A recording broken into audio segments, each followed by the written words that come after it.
Hello friends, I am Kabir. देखिए, आज मैं आपको प्रेजेंट की सीरीज़ में तीसरा टेंस कराने वाला हूं, जिसका नाम है प्रेजेंट परफेक्ट।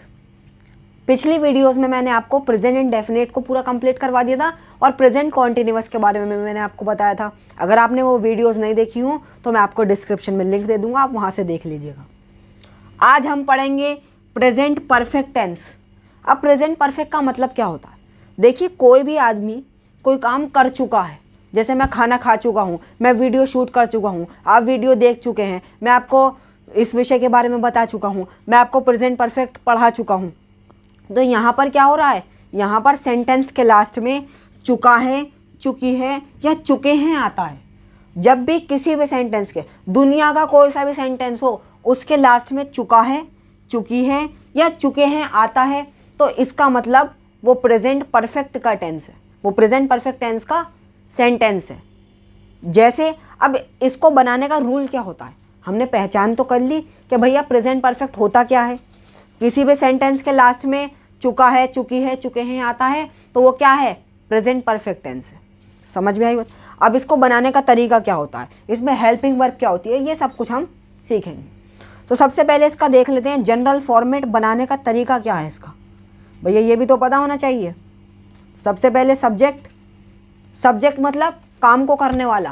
भाई मैं वीडियो शूट कर चुका हूँ, तो कौन कर चुका है? तो मैं कर चुका हूँ, तो सब्जेक्ट कौन हुआ? मैं हुआ। आप वीडियो देख चुके हैं, तो सब्जेक्ट आप हुए। ठीक है, सब्जेक्ट मतलब काम को करने वाला, प्लस हैज़ या हैव, हैज़ या हैव, प्लस वर्ब की थर्ड फॉर्म। अब यहाँ पर वर्ब की थर्ड फॉर्म आती है, हमेशा याद रखिएगा, प्लस ऑब्जेक्ट। ये होता है इसका general format. Subject plus has have plus verb की थर्ड फॉर्म प्लस ऑब्जेक्ट। अब आप सोचेंगे कि कहाँ पर हैज़ आएगा, कहाँ पर हैव आएगा, ये भी बता दीजिए। ये भी बता दूंगा। देखिए, अगर ही, शी, इट और किसी का नेम है, तो वहाँ पर हेल्पिंग वर्ब में आएगा हैज़। क्या आएगा? हैज़ आएगा। और यदि आई, यू, वी और दे है, तो वहाँ पर हेल्पिंग वर्ब में क्या आएगा? हैव आएगा। समझ में आई बात? तो कहाँ पर हैज़ आएगा और कहाँ पर हैव आएगा, ये हमने समझ लिया। और यहाँ पर हमेशा वर्ब की थर्ड फॉर्म आती है। अब सबसे पहले एक सेंटेंस बना के दिखाता हूँ आपको, ताकि आपकी समझ में आ जाए। मैं आपको इंग्लिश पढ़ा चुका हूँ, इंग्लिश पढ़ा चुका हूँ। ठीक है, तो इस सेंटेंस में लास्ट में क्या आ रहा है? चुका है आ रहा है, चुके हैं आ रहा है। मैं आपको इंग्लिश पढ़ा चुका हूँ, सॉरी चुका हूँ आ रहा है लास्ट में यहाँ पर। अब मैंने आपको क्या बताया था, जब भी चुका, चुकी, चुके लास्ट में आएगा तो हम क्या समझेंगे, कौन सा सेंटेंस है ये प्रेजेंट परफेक्ट टेंस का सेंटेंस है। तो सबसे पहले हम क्या करेंगे, सबसे पहले इसकी पहचान हमने कर ली। अब यहाँ पर काम को करने वाला कौन है? मैं हूँ, तो मैं की इंग्लिश होती है आई। अभी मैंने आपको बताया आई के साथ क्या आता है? हैव आता है। आई के साथ हमेशा हैव आएगा, तो लिखेंगे आई हैव। फिर उसके बाद अब हमने सब्जेक्ट लगा दिया, हैव लगा दिया। अब वर्ब की थर्ड फॉर्म लगानी है। क्या लगानी है? वर्ब की थर्ड फॉर्म लगानी है। तो अब पढ़ाने को क्या कहते हैं? टीच कहते हैं। टीच की थर्ड फॉर्म हो जाएगी टॉट। क्या हो जाएगी? टॉट। तो आई हैव टॉट, तुम्हें यानी आपको, यानी you. I have taught you English, I have taught you English. तो ऐसे हम सेंटेंस को बना पाएंगे कि मैं आपको इंग्लिश पढ़ा चुका हूँ, आप इंग्लिश पढ़ चुके हैं। अब ये कैसे बनाएंगे? आप इंग्लिश पढ़ चुके हैं, तो आप, काम को करने वाला कौन है? आप हो, तो आपकी इंग्लिश क्या होगी? आपकी इंग्लिश होगी यू। यू के साथ क्या आता है? यू के साथ आता है हैव। भाई आप इंग्लिश पढ़ चुके हो, यू हैव। पढ़ने को क्या कहते हैं? पढ़ने के, देखिए, पढ़ने के लिए दो वर्ड आते हैं। पढ़ने के लिए दो वर्ड आएंगे, एक तो आएगा रीड, एक पढ़ने के लिए आएगा स्टडी। तो मैं यहाँ पर स्टडी लगा रहा हूँ, आप चाहे तो रीड भी लगा सकते हैं। यू हैव स्टडीड, स्टडी की थर्ड फॉर्म होती है studied. You have studied English. अब अगर आप रीड लगाना चाहें तो रीड भी लगा सकते हैं। रीड की थर्ड फॉर्म होती है रेड। रीड की थर्ड फॉर्म क्या होती है? रेड होती है। और आपको एक ख़ास बात जानकर बहुत हैरानी होगी कि रीड की जो थर्ड फॉर्म होती है ना, वो लिखी ऐसे जाती है, पढ़ी रेड जाती है। लिखी तो रीड ही जाएगी लेकिन पढ़ी रेड जाएगी, और सेकंड फॉर्म भी। समझ में आई आपको बात? तो ऐसे हम सेंटेंसेस को बनाते हैं। ये रूल हो गया हमारा अफर्मेटिव सेंटेंसेस को बनाने का, कि हम अफर्मेटिव सेंटेंसेस को कैसे बनाते हैं। अब हम आपको बताते हैं कि नेगेटिव और इंटेरोगेटिव सेंटेंसेस को हम कैसे बनाएंगे। देखिए, अभी मैंने आपको अफर्मेटिव सेंटेंसेस के बारे में बताया, और मैंने आपको बताया कि अफर्मेटिव सेंटेंसेस को हम कैसे बनाते हैं और उनके रूल्स क्या होते हैं। अब हम समझ लेते हैं कि हम नेगेटिव सेंटेंसेस को कैसे बनाते हैं। तो बस नेगेटिव सेंटेंसेस में कुछ नहीं करना, हैज़ और हैव के बाद नॉट लगा देंगे। क्यों? क्योंकि ये नेगेटिव है। जैसे मैं नहीं पढ़ चुका हूँ, आप वीडियो नहीं देख चुके हैं, मैं कोचिंग सेंटर नहीं जा चुका हूँ, मैं स्कूल नहीं जा चुका हूँ, मैं बाज़ार से नहीं आ चुका हूँ। तो यहाँ पर क्या हो रहा है? यहाँ पर नहीं आ रहा है, और लास्ट में चुका है, चुकी है या चुके हैं आ रहा है। इसका मतलब ये कौन सा सेंटेंस होगा? प्रेजेंट परफेक्ट का होगा। तो इसका जनरल फॉर्मेट क्या हो जाएगा? सबसे पहले सब्जेक्ट प्लस हैज़ हैव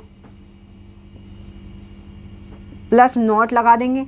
अब यहाँ पर कुछ भी चेंज नहीं हुआ, नॉट लगा देंगे, वर्ब की थर्ड फॉर्म ऐसी रहेगी, और ऑब्जेक्ट। ये होता है इसका जनरल फॉर्मेट। जैसे मैं बाज़ार नहीं जा चुका हूँ, अब मैं के लिए आई आएगा। चलिए मैं नहीं, कोई और सा सब्जेक्ट ले लेते हैं।